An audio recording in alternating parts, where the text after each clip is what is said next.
The events of the film start in the 10th century, and this Amnes is watching his father, King Orfandel, as he returns to his village after fighting some wars. Orfandel greets his son and his wife, Queen Gudrun, and on this day they have a feast, and Fionir, the brother of King Orfandel, visits them. And the clown Hammer throws a joke on the king's wife, and Fionir gets annoyed with it. But Orfandel tells him that it's just a joke. Then we know that King Orfandel was wounded in the battle, and decides to make Amnes his successor in power, and brings him to Hammer, and they engage in rituals and drink from a special vessel. Orfandel asks Amnes that if he is ever killed, Amnes will avenge him, and Amnes agrees. And Hammer catches Amnes' tears and tells him that is the last tear he will shed until he needs it again. After that, we see Amnes with Orfandel in the forest at the time when a group of knights are trying to kill Orfandel and shoot him with arrows. Although he is trying to defend himself, but the men drop him to the ground on his knees. Then Verner comes who tries to kill his brother, but Orfandel warns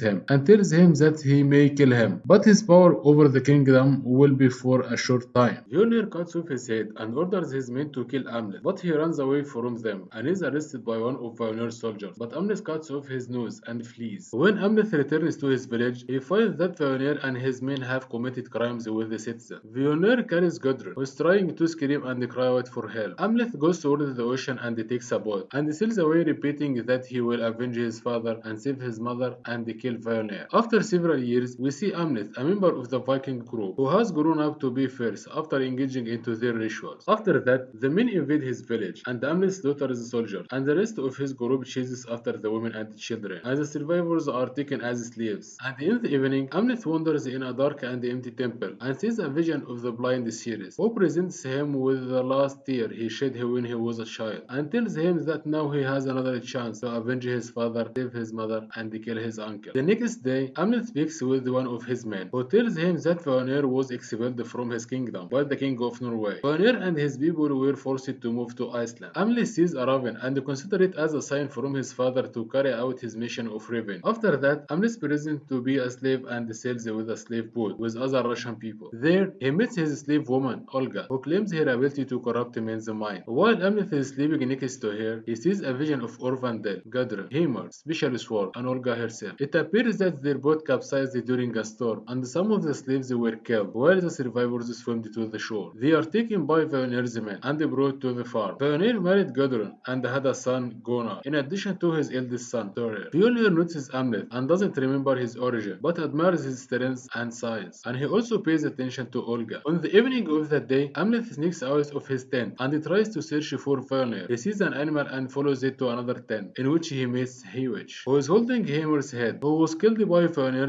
after cutting off his tongue, eyes, and ears. After that, Hewich can be a contact between Amnet and Hymir, and Hymir tells him about the sword of Drogar, which Amnet will use to carry out his revenge. After that, Amnet comes to the place of the sword, which is with the body of a former king, and while Amnet tries to take the sword, the corpse comes back to life and fights Amnet in a duel that ends with Amnet winning and beheading it before pulling the sword from its place. While he is returning to his village, he uses the sword to kill some people, but he decides to postpone his revenge now. Then he sees Fjolnir trying to woo Olga, but she repels him using some blood. Then we see that the slaves are playing a game, trying to kill each other in it to win. Gunnar enters the playground and hopes to play, but the captain of the other team shocks Gunnar with his strength, who falls unconscious. While his parents are running to the playground, Amnet attacks Thorinfer and beats him severely until his head is smashed. After that, Vanir and Thorir thank Amnet after Gunnar's return to consciousness, and Amnet gets a higher rank among his slaves. After a few nights, Amnet takes his sword and slaughters some of Vanir's men, including Thorir's friends, and hangs their bodies outside until Thorir finds them, crying out for the loss of his friends and vowing to take revenge of the murderer responsible for that. Olga helps Amnet by putting hallucinogenic mushroom for Orvandel men, which makes them go insane and kill each other. After that, Amnet makes the wolves howl, which causes Vanir's dog to rage and attack him, which Vanir kills by stabbing it to death. Then Amnet goes to Gudrun's room and reveals his identity to her, who was surprised to see him and that he is still alive. Although he tells her that he is here to set her free, Gudrun tells him that she isn't a captive of Vanir, but she loved him and agreed to marry him, and it was she was asked him to kill Orvandel, who took her as a slave and raped her, and she also asked Vanir to kill him too. And while Gudrun tries to seduce Amnet, he turns away from her enraged. He kills Thorir while he is asleep and rips out his hair. Mjolnir begins to weep over his son's death, accuses the slaves of killing Thorir, and starts killing some of the slaves. When he tries to get close to Olga and kill her, Amleth appears with a bag containing Thorer's heart, and he tells him that he will give him the heart in exchange for Olga's life. After fighting with some of Fëanor's men, he falls to the ground and Fëanor takes it back. But Amleth tells him that this is the heart of the dog he killed. Amleth is put in prison and beaten severely until he confesses the location of Thorer's heart. After Fëanor and his men leave, Amleth is liberated by some crows, and he escapes with Olga on a boat. When he kisses the wound that Fëanor made on her body, he sees vision of twins, who will be his sons, he and Olga. They know that they will never be safe as long as Fëanor is alive. Amleth sails back to the farm to finish his mission, and Olga tries to stop him, but to no avail. Upon his return, Amleth slaughters Fëanor's men, and they frees the rest of the slaves, and Gudrun attacks him, who starts stabbing him until he stabs her in the heart. Then Gunnar attacks him, who stabs him several times, but Amleth kills him by hitting him in the chest. Fëanor finds the body of his wife and son, and tells Amleth that they will fight at the gates of hell. Amleth travels to Hekla volcano, and when he reaches the corpses of Gudrun and Gunnar, he pays them his respect. He finds Fëanor and enters into a duel with the swords, and when Fëanor almost kill Amleth, Amleth regains his strength to continue the fight. The fight ends with Amleth being stabbed in the heart, but he succeeds in beheading his uncle. Amleth dies, but sees a vision of Olga with the twins, one of whom will become the firstborn king Ceres had predicted. Then the spirit of the Valkyrie arrives to escort Amleth to Valhalla. Thanks for watching. Please like and subscribe for more videos.